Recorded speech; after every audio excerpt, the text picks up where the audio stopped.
संजय बंदोपाध्याय। मैं खैरागढ़ आया हूँ, उधर खैरागढ़ विश्वविद्यालय में पढ़ाने के लिए। हमारे साथ है, मेरे साथ है प्रोफेसर अनिल बिहारी व्यवहार। तो उन्होंने मुझे बुलाया है, तो मौका दिए कि इधर बच्चों के साथ इंटरेक्ट करें। तो इस बीच ये जो मौका है, इसमें मैंने सोचा कि इनसे थोड़ा सा बातचीत की जाए। और इस विषय के जो संगीत शास्त्रज्ञ है, ये संगीत शास्त्र के जो स्टूडेंट्स है, इनको सभी को मालूम है कि प्रोफेसर अनिल बिहारी व्यवहार एक ऐसा नाम है जिससे हम सब गर्व करते हैं। बहुत हम जिसको कहते हैं कि विकट विद्वान है, बहुत बहुत बड़े पंडित हैं। तो इनसे मैंने अनुरोध किया तो उन्होंने मान गए कि मुझे थोड़ा सा समय देंगे, इनसे थोड़ा सा कुछ सीखने का, जानने का। तो हमने सोचा कि इनको ये बताएं, पूछे कि हम जैसे रिसर्च मेथोडोलॉजी के बारे में खूब सोचते हैं, खूब बातचीत हो रही है ऑल ओवर द कंट्री, क्योंकि जिसी इसके ऊपर बल भी दिए हैं। हम भी दोबारा रिविजिट कर रहे हैं रिसर्च मेथोडोलॉजी। तो हमारे जो देश है, इसमें रिसर्चेस जो है हजारों साल से चलते आ रहे हैं और जबरदस्त रिसर्च है। और उसमें मतलब जो हमारे पूर्वज थे, उनका क्या सोचने का तरीका रहा होगा कि हमारे सामने इस ढंग के, मतलब जो इतना ज्ञान के प्रभाव इस ढंग से हमारे सामने आया और इस ढंग से उसको सामने रखा गया, उसका प्रेजेंटेशन। और पहले तो उसका जो मतलब डेटा जो भी था उसको इकट्ठा करना, फिर उसको प्रेजेंट करना, और वो इतना मेथोडिकली प्रेजेंट करना कि हमारे सामने बहुत अच्छा चित्र आ जाता है। और हम तो शोध चलाए रहे, और अच्छे चित्र आएंगे जब और शोध बढ़ेंगे। तो इसके बारे में उनका क्या मतलब थॉट्स रहा होगा? उनको कहा आप जो है सोच के बता सकते, बैक कैलकुलेट करके सोच के कि आप क्रिटिसाइज कर सकते हैं कि वो लोग कैसे सोचते होंगे। थोड़ा सा मुझे लगता है कि जो भारतीय शास्त्रकारों की परंपरा है, उस परंपरा में नॉर्मली लोग जो कुछ भी लिखते हैं कभी या लिखते रहे पहले, तो कम से कम शुरू में ये पाया जाता है कि पहले तो ये लोग लक्ष्य की ओर से शुरू करते हैं, लक्षण में बाद में जाते हैं। यानी पहले प्रयोग को देखते हैं, प्रयोग को ऑब्जर्व करते हैं पहले, और उसी को दिमाग में रख के फिर जितनी आवश्यकता होती है उतने को वो फॉर्मुलेट करने की कोशिश करते हैं। ऐसा नहीं है कि पहले फॉर्मुलेशन कर लिया और जो फॉर्मुलेशन किया है उसके बेसिस पर हम ट्राई करें कि प्रयोग क्या था उसको समझें। यानी जो शास्त्र है इसलिए नहीं लिखा गया कि शास्त्र के द्वारा हम प्रयोग कर सकें, बल्कि प्रयोगकर्ता लोग जो थे उन्होंने अपनी सुविधा के लिए, अपनी समझ के लिए, अपने लिए ही शास्त्रों का पहले निर्माण किया। और उसमें सबसे पहला एग्जाम्पल है भरत का नाट्यशास्त्र।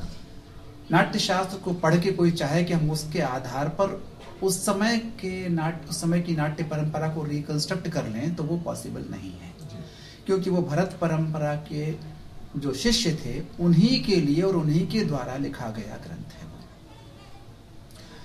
दूसरी बात यह है कि लिखने वाले कभी ये क्लेम नहीं करते थे कि ये मैं कह रहा हूँ। यानी जो सिंगुलर वाली बात थी ना कि मेरा कुछ है, ये मेरे वाली बात वहां पर दिखाई नहीं पड़ती है। वो कहते हैं कि हम लोग ऐसा कहते हैं, वयम तो वक्ष्यामः, और हम लोग मीन्स हमारी पूरी गुरु परंपरा। तो जब भी कोई व्यक्ति पुस्तक लिखता है, फॉर्मुलेट करके लिखता भी मान लीजिए, तो लिखने के शुरू में ही वो कहता है कि हमारे पूर्वाचार्य ये, और उनसे जो हमें ज्ञान प्राप्त हुआ है उसको मैं लिख रहा हूँ इस पुस्तक में। तो मैं केवल कलमबद्ध करने वाला हूँ, ज्ञान मेरा नहीं है, ज्ञान मेरे गुरु परंपरा का है, पूर्वजों का है। ये उनका दृष्टिकोण मुझे दो जगह दिखाई पड़ता है। परवर्ती काल में लोगों ने जरूर किया कि फिर यानी जो शुरू करते हैं लक्षण से फिर पहुंचते हैं लक्ष्य में, जैसे कि मतंग है, शारंगदेव हैं, ये शुरू करते हैं नाद से, श्रुति से, देन स्वर में जाते हैं। पर भरत शुरू करते हैं स्वर से, क्योंकि प्रयोग की वस्तु स्वर है, न कि श्रुति। नाद या श्रुति का प्रयोग वहां नहीं है म्यूजिक में। हम राग गाते हैं, गीत गाते हैं, स्वर लगाते हैं। तो जो सटल चीज है वहां से वो शुरू करके फिर जाते हैं ग्रॉस पर शुरू करके फिर जाते हैं सटल में जाते हैं। ये उनके एक तरीका रहता है। जहां तक साइंटिफिक अप्रोच वाली बात है, तो जैसे ही चर्चा आपसे पहले भी हुई थी, हाँ, कि तो जो सारण चतुष्टय है वो तो निश्चित रूप से एक तरीका है कि उस परंपरा में जो 7 स्वर थे षड्जग्राम या मध्यम ग्राम के, उनके श्रुति अंतरालों को सीमित साधनों में कैसे प्रूव किया जाए। तो उन्होंने 2 वीणाएं लेकर और उसके द्वारा ये प्रूव कर दिया कि कैसे कौन स्वर 4 श्रुति का है, कौन 3 का है, कौन 2 का है, कौन 1 का है। अब ये अवश्य कोई कह सकता है कि साहब उन्होंने जो श्रुतियां सिद्ध की हैं बराबर नहीं है वो, और साइंस कहता है कि यदि हम कोई यूनिट मानते हैं तो यूनिट को एक सा होना चाहिए, एक नाप का होना चाहिए। जैसे कि सेवर्ट है वो एक नाप का है, या सेंट है वो एक नाप का है, पर श्रुतियों के जो नाप प्राप्त होते हैं चतुसारणा से, वो श्रुतियां बराबर नाप की नहीं है, अलग अलग नाप की हैं, और उस सारणा के द्वारा वो अलग अलग नाप की ही प्राप्त होती हैं। तो अब इसके पीछे हम ये भी तो कह सकते हैं कि भाई हर व्यक्ति का वजन बराबर हो कि आवश्यक तो नहीं है। जी हाँ। कोई 60 kg का है, कोई 40 kg का है, कोई 80 kg का है, पर एज ए पर्सन तो 60 वाला भी 1% है और 80 वाला भी 1% है। तो उस तरह से मुझे लगता है कि उन्होंने उस रूप में देखा है कि हम सारणा के द्वारा 22 को सिद्ध कैसे करें, वो सिद्ध कर लेते हैं, भले वो छोटे नाप की हो और चाहे बड़े नाप की हो। आगे चलकर जब ये गमक की बात करते हैं या स्थायों की बात करते हैं तो लगता है कि उन्होंने बहुत बड़े एरिया में लंबे समय तक सर्वे करने के बाद ये लिखा है कि रागों के प्रयोग करते समय जो भी हमारे एम्बेलिशमेंट होते हैं उनको हम कितनी कैटेगरी में क्लासिफाई कर सकते हैं। यानी किसी एक जो एम्बेलिशमेंट उसकी बात नहीं करते हैं कि सब ये इस प्रकार ये गमक है, इस प्रकार की जितनी भी गमक है वो एक कैटेगरी में जाएंगी। और इस तरह से स्वर का लगाव लीजिए, लय की बात लीजिए, या स्वर का किसी प्रकार का कोई प्रयोग हो, हर प्रकार के प्रयोग को उन्होंने कुल मिलाकर 96 कैटेगरीज में ही क्लासिफाई कर दिया है। तो सर्वे कैसे किए होंगे?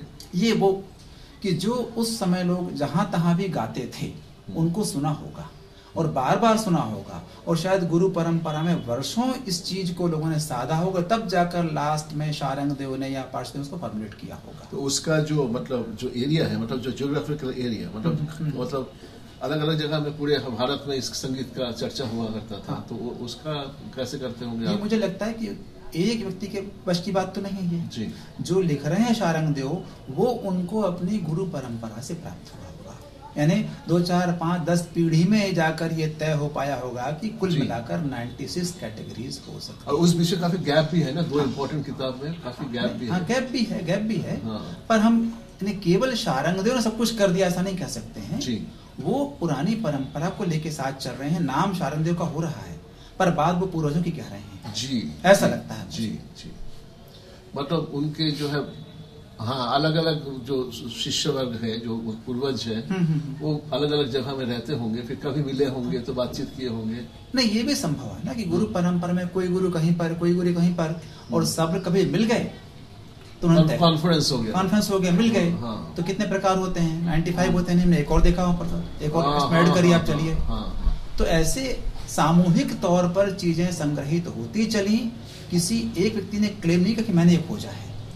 लेकिन सबसे जो बात के है उनके नाम पड़ गए, बस बाद वाले कोई अधिकार मिला कि उसने फॉर्मुलेट कर दिया बुक के फॉर्म में जी, तो उसका नाम पड़ गया बुक पर। आज भी देखिए आप ना, हम जो कुछ भी लिखते हैं यदि हमारे लिखे में हम खोजें तो जो हमारी अपनी थिंकिंग होती बहुत कम होती है। हाँ, ज्यादा होती गुरु परंपरा की जी, जी, जो सीखा हमने गुरु परंपरा से, जो देखा है बाहर दुनिया में, हम उसको ज्यादा लिखते हैं। हमारा खुद का जो सोच होता है उसमें बहुत कम निकलता है जी जी। तो वही वहां भी है। बहुत अच्छा अनिल भैया, बहुत बहुत अच्छा, आपने समय दिया। मुझे मालूम है कितना ज्यादा व्यस्त है, तो बहुत धन्यवाद। अच्छा लोग खैर आना स्वार्थक हो गया कि आपके पास ये थोड़ी सी बातचीत हो गई। बहुत बहुत धन्यवाद। धन्यवाद संजय जी, अच्छा लगा आपसे बात करके। चलिए।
Thank you.